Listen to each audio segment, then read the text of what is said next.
इंसान मुझे साथ लेकर चलता है वो ना भय से भयभीत होता है, न ही चिंता से परेशान, न उसके तन को बीमारी छू पाती है और न ही उसके मन को लाचारी हो पाती है, क्योंकि मेरे साथ रहने वाले इंसान की रक्षा ईश्वर स्वयं करते हैं। आपको ईश्वर की ओर आकर्षित हर रोज आपको पूजा, उपासना और व्रत के बारे में बताता हूँ। आज मैं आपको उत्पन्ना एकादशी के व्रत के बारे में बताऊंगा। कैसे ये व्रत अकेले आपकी तमाम दुनियावी समस्याओं का अंत करता है, आइए मैं आपको बताता हूँ।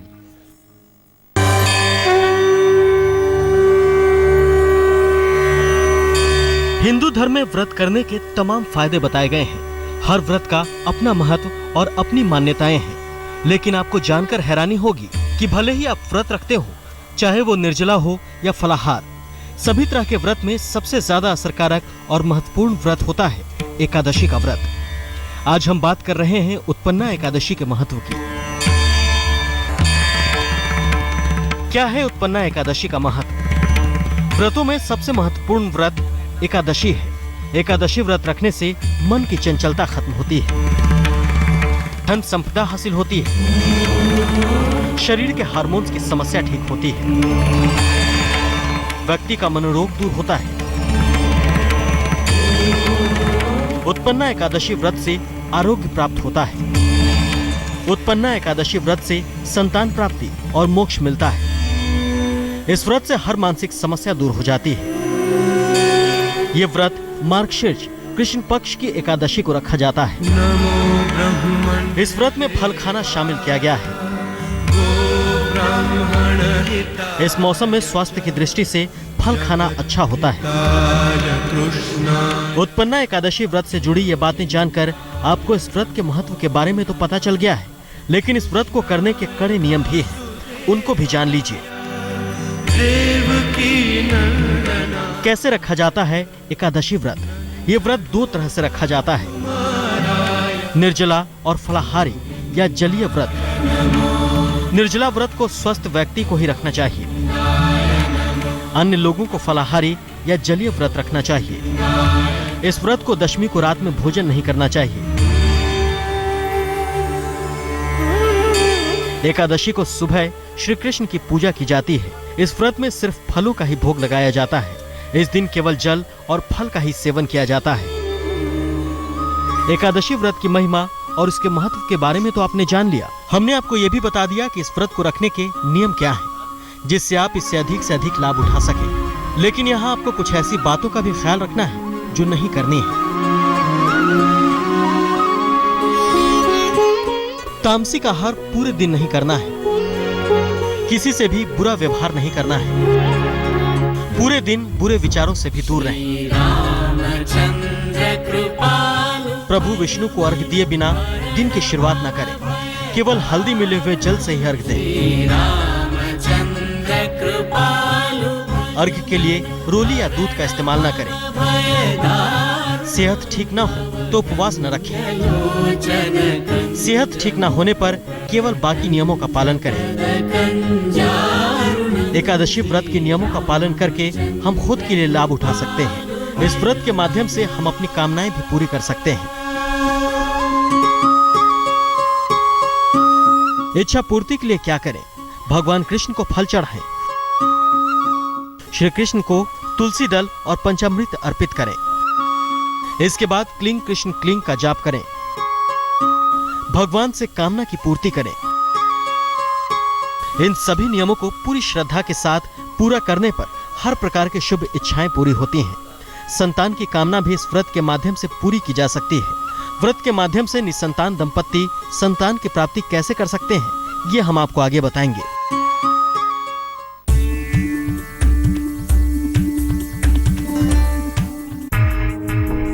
इंसानों ने मुझे अलग अलग स्वरूपों में बांटा है, लेकिन मैं अपने हर स्वरूप में प्रेम और सद्भावना की ही शिक्षा देता हूँ। मैं व्रत रखने की भी सलाह देता हूँ, क्योंकि व्रत रखने से इंसान का तन और मन दोनों शुद्ध होते हैं। आज मैं आपको एक ऐसे व्रत के बारे में बताऊंगा जिससे आपकी संतान प्राप्ति की कामना पूरी हो सकती है। लेकिन इससे पहले जान लेते हैं आपकी राशियों का हाल।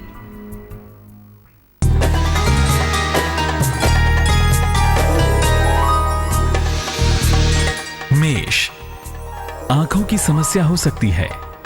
संतान पक्ष की उन्नति होगी। कुछ चिंताएं चल रही हैं तो उन चिंताओं का हल निकलेगा। शुभ रंग सफेद। भाग्य प्रतिशत 75।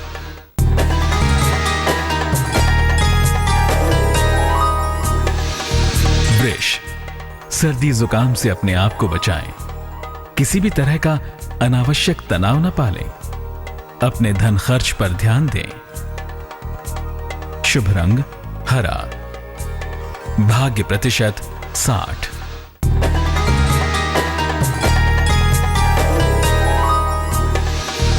मिथुन, आपका कोई रुका हुआ काम बनेगा। आर्थिक पक्ष मजबूत होगा।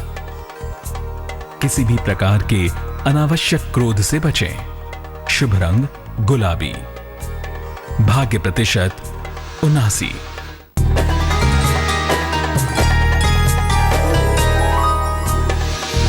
कर्क, नौकरी में सावधानी रखें। भावनाओं में ना बहें। कोई भी महत्वपूर्ण निर्णय ना लें। शुभ रंग पीला। भाग्य प्रतिशत 55।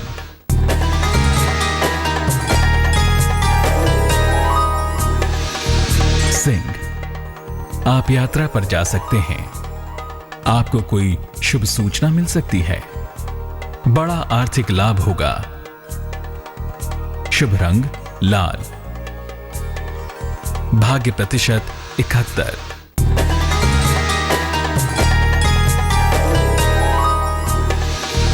कन्या, नौकरी में नए अवसर मिलेंगे। आपको कारोबार में लाभ होगा। लिखा पढ़ी में थोड़ी सावधानी रखें। शुभ रंग आसमानी। भाग्य प्रतिशत 81।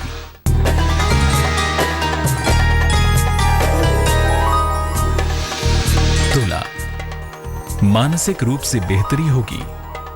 आपके रुके हुए काम बनेंगे। रिश्तों की समस्याएं दूर होंगी। शुभ रंग फिरोजी। भाग्य प्रतिशत 89।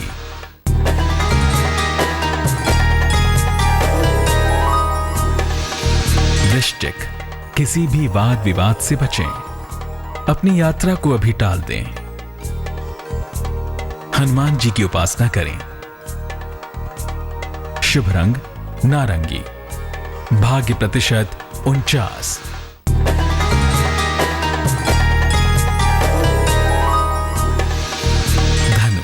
अपने स्वास्थ्य का ध्यान रखें क्योंकि स्वास्थ्य बिगड़ सकता है। काम का दबाव अभी बड़ा रहेगा। किसी महिला का सहयोग मिलेगा। शुभ रंग पीला। भाग्य प्रतिशत 70।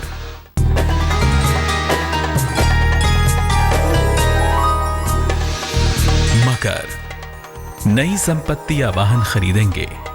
संतान की शुभ सूचना मिलेगी।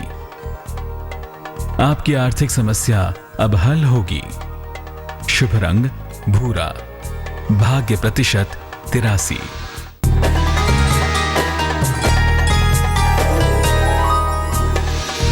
कुंभ, ईश्वर की तरफ आपका झुकाव बढ़ेगा। स्थान परिवर्तन हो सकता है। कोई उपहार या सम्मान आपको मिलेगा। शुभ रंग बैंगनी। भाग्य प्रतिशत 87।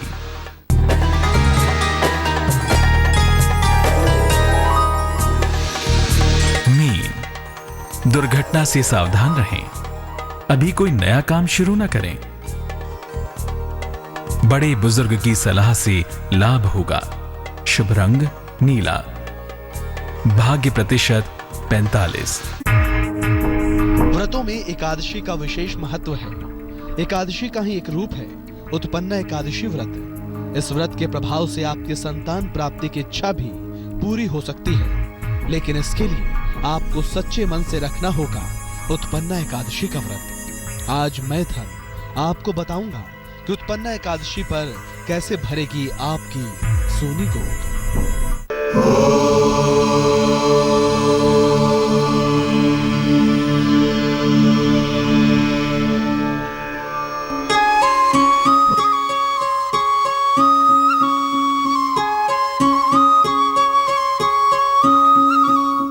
एकादशी व्रत रखने वालों की मनोकामनाएं जरूर पूरी होती हैं। एकादशी व्रत की एक और महिमा है और वो है संतान की कामना रखने वाले दंपत्ति भी इससे लाभान्वित हो सकते हैं। सुबह पति पत्नी मिलकर श्री कृष्ण की उपासना करें। श्री कृष्ण को पीले फल फूल चढ़ाएं। श्री कृष्ण को तुलसी दल और पंचामृत अर्पित करें। इसके बाद संतान गोपाल मंत्र का जाप करें। ओम क्लीं देवकी सुत गोविंद वासुदेव जगतपति देहि में तन्यंग कृष्ण त्वामहं शरणम गता। पति पत्नी एक साथ फल और पंचामृत ग्रहण करें। एकादशी के दिन इस तरह से नियमों को पालन करके प्रभु श्री कृष्ण की आराधना करने से निसंतान दंपति के संतान प्राप्ति की इच्छा जरूर पूरी होगी।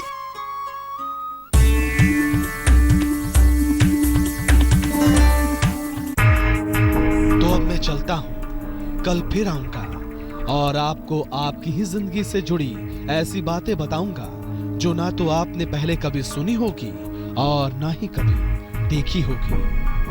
तब तक के लिए अलविदा।